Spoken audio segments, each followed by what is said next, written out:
Hello students, good morning and welcome to Online तैयारी. Welcome to the session of Hindi current affairs. तो आज शुरुआत करते हैं अपने पहले क्वेश्चन से और पहला क्वेश्चन है किस संगठन ने real time electricity market RTM launch किया है? सही जवाब है डी ऑप्शन, भारतीय ऊर्जा विनियमन. रियल टाइम इलेक्ट्रिसिटी मार्केट यानी कि RTM को भारतीय ऊर्जा विनिमय ने अपनी मंच पर लॉन्च किया है और इसे 1 जून 2020 से प्रभावी बना दिया गया है. ये रियल टाइम इलेक्ट्रिसिटी मार्केट बिजली उत्पादक कंपनियों को भी अपनी गैर आवश्यक क्षमता की बिजली को बेचने का अवसर प्रदान करेगा, जिससे उनकी उत्पादन क्षमता का कुशल उपयोग हो सके. भारतीय ऊर्जा विनिमय एक इलेक्ट्रॉनिक प्रणाली है जिसे केंद्रीय विद्युत नियामक आयोग CERC द्वारा विनियमित किया जाता है. आगे बढ़ते हैं दूसरे क्वेश्चन की ओर. दूसरा क्वेश्चन है कोविड-19 के प्रति जागरूकता फैलाने के लिए किस राज्य ने मिशन फतेह अभियान शुरू किया है? सही जवाब है दूसरा ऑप्शन, पंजाब. पंजाब राज्य सरकार ने कोविड-19 के प्रति जागरूकता फैलाने के लिए मिशन फतेह अभियान शुरू किया है.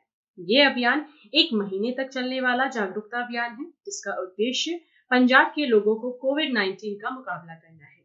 ये सूचना और जनसंपर्क विभाग कई गैर सरकारी संगठनों, सामाजिक संगठनों और धर्मार्थ संस्थानों के साथ मिलकर गतिविधियों की एक श्रृंखला शुरू करेगा.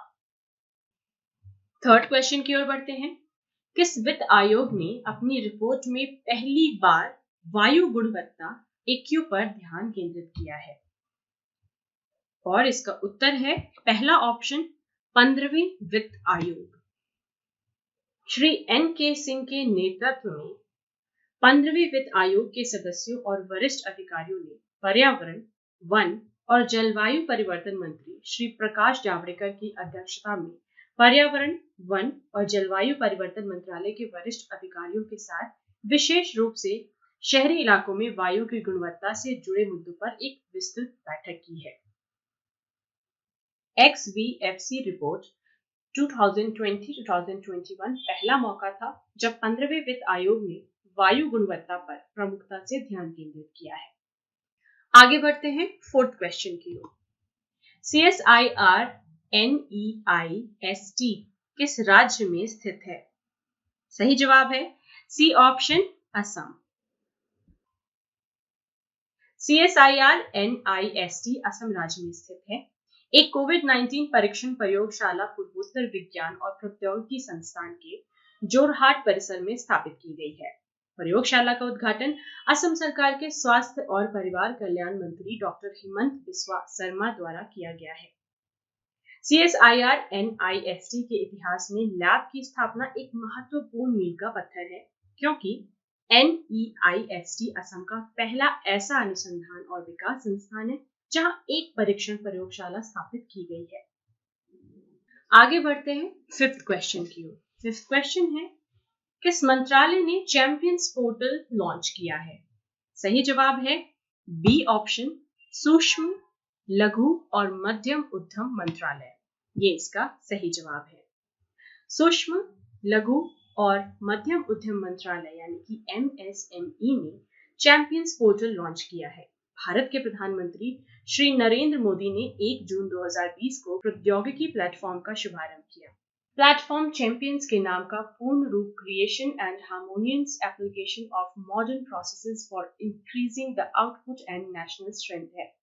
ये पोर्टल अपने नाम की तरह ही MSME की छोटी छोटी इकाइयों की हर तरह से मदद कर उन्हें चैंपियन बनाएगा. चैंपियंस पोर्टल को MSME का इन छोटी इकाइयों के लिए वन स्टॉप सोल्यूशन माना जा रहा है. इंपॉर्टेंट पॉइंट है ये, नोट कर सकते हैं आप. आगे बढ़ते हैं सिक्स्थ क्वेश्चन की ओर. 1 जून 2020 को आयोजित स्पीक मैकई के अंतरराष्ट्रीय सम्मेलन का विषय क्या था? सही जवाब है C, ways to reduce the stress. 1 जून 2020 को आयोजित स्पीक मैकई के अंतरराष्ट्रीय सम्मेलन का विषय कोविड-19 महामारी के कारण युवाओं में तनाव को कम करने के तरीकों यानी ways to reduce the stress पर केंद्रित था. भारतीय शास्त्रीय संगीत और संस्कृति के संवर्धन के लिए international convention of society for youth SPIC MACAY को भारतीय प्रधानमंत्री श्री नरेंद्र मोदी ने 1 जून 2020 को वीडियो कॉन्फ्रेंस के माध्यम से संबोधित किया है। क्लियर है? 7th क्वेश्चन की ओर बढ़ते हैं। 7th क्वेश्चन है, विज्ञान, प्रौद्योगिकी और नवाचार नीति 2020 के निर्माण के लिए कौन सा संगठन विज्ञान और प्रौद्योगिकी विभाग के साथ सहयोग कर रहा है?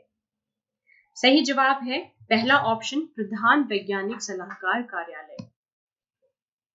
भारत सरकार के प्रधान वैज्ञानिक सलाहकार और विज्ञान और प्रौद्योगिकी विभाग की कार्यालय के सहयोग से एक नई राष्ट्रीय विज्ञान, प्रौद्योगिकी और नवाचार नीति के निर्माण के लिए एक समावेशी, विकेंद्रीकृत और नीचे ऊपर की प्रक्रिया शुरू की गई है। ये भारत की 5वीं विज्ञान और प्रौद्योगिकी नीति है, जिसे एक ऐसे बिंदु पर तैयार किया जा रहा है जब भारत और दुनिया कोविड-19 महामारी का मुकाबला कर रही है। क्लियर है? 8th क्वेश्चन की ओर बढ़ते हैं। किस बैंक ने बस यात्रियों के लिए संपर्क रहित कार्ड लॉन्च करने के लिए चलो कंपनी के साथ सहयोग किया है? सही जवाब है C option, Yes Bank. Yes Bank ने उडुपी और मैंगलोर में बस यात्रियों के लिए संपर्क रहित कार्ड लॉन्च करने के लिए चलो कंपनी के साथ सहयोग किया है। इस कार्ड में पैसे लोड कर बस में सफर करने के दौरान यात्री टैप टू पे के जरिए भुगतान कर सकेंगे। तत्काल टिकट खरीदने के लिए कार्ड को कंडक्टर की टिकटिंग मशीन पर टैप करना होगा। कार्ड पर रिचार्ज किसी भी बस कंडक्टर या अधिकृत चलो कार्ड काउंटर द्वारा किया जा सकता है। नेक्स्ट 9th क्वेश्चन की ओर। एक्सिम बैंक के उप प्रबंध निदेशक के रूप में किसे नियुक्त किया गया है? सही जवाब है पहला ऑप्शन, हर्षा बंगारी को 1 जून 2020 को Exim bank export import bank of India का उप प्रबंध निदेशक नियुक्त किया गया है। इससे पहले हर्षा बंगारी बैंक के मुख्य वित्तीय अधिकारी और मुख्य महाप्रबंधक के रूप में सेवारत थी। वो 1995 में बैंक में शामिल हुई थी।